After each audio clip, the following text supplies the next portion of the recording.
Hello বন্ধুরা, আজকে তোমাদের সামনে নিয়ে আসলাম আরেকটা নতুন ভিডিও। তো বলো তো আমরা কোথায় যাচ্ছি? তো এটা জানতে হলে কিন্তু তোমাদের পুরো ভিডিওটা দেখতে হবে। তো আমরা চলে যাচ্ছি আমাদের এক বোনের স্বাদের অনুষ্ঠান নিমন্ত্রণ খেতে। তো অনেকটাই দূরে যাব, সেজন্য একটু তাড়াতাড়ি বেরিয়ে পড়েছি। তো ওদের ওখানে একটু সকাল সকালে আমাদেরকে যেতে বলেছে। তো ওদের বাড়িতে গিয়ে দেখলাম যে সেরকম কোনো কিছু রেডি হয়নি। তারপর ও একটা নাইটি পরে দাঁড়িয়েছিল, আমাদের ঘরে নিয়ে গেল, তারপরে চা দিল।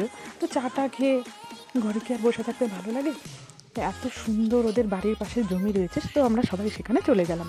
তো ওখানে গিয়ে দেখি ওদের নিজস্ব বাড়িতে রাজহাঁস, যেগুলো ওরা বাড়িতে পোষে। তারপরে এত সুন্দর গ্রামের সবজি বাগান, সেটা দেখে তো আমরা পুরো পাগলই হয়ে গেছি। তো যেহেতু আমরা শহরে থাকি, আমরা তো আর গ্রামের এই দৃশ্যগুলো দেখতে পারি না। তো স্বাভাবিক আমাদের কোথাও গেলে এগুলো দেখলে ভালোই লাগে। তো ওখানে গিয়ে দেখি এত সুন্দর ভুট্টা গাছের ভেতরে মাঝখানে এত সুন্দর সুন্দর শাক। তো ওগুলো দেখে আর লোভ না সামলাতে পেরে আমরা একদম জমিতেই নেমে পড়লাম সবাই মিলে শাক তুলতে। তো সবাই মিলে শাক তুলছে, এবার ঘরেও ফিরে আসতে হবে, ওদের আবার অনুষ্ঠানটাও শুরু হয়ে যাবে। তো এসে দেখি অলরেডি ওদের অনুষ্ঠান শুরু হয়ে গেছে।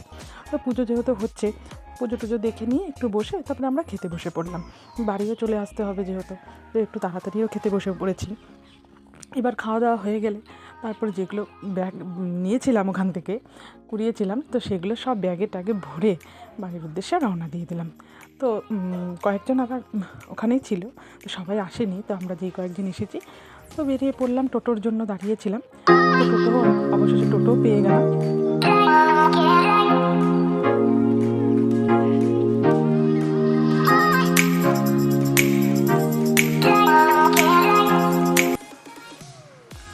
তো গাড়ির ভিডিওটা তোমাদের সাথে শেয়ার করতে পারিনি, বাড়িই চলে এসেছি। আর কী কী নিয়ে আসছি অবশ্যই তোমাদেরকে দেখাবো। দেখো, আজকের মতো ভিডিওটা এই পর্যন্তই, টাটা।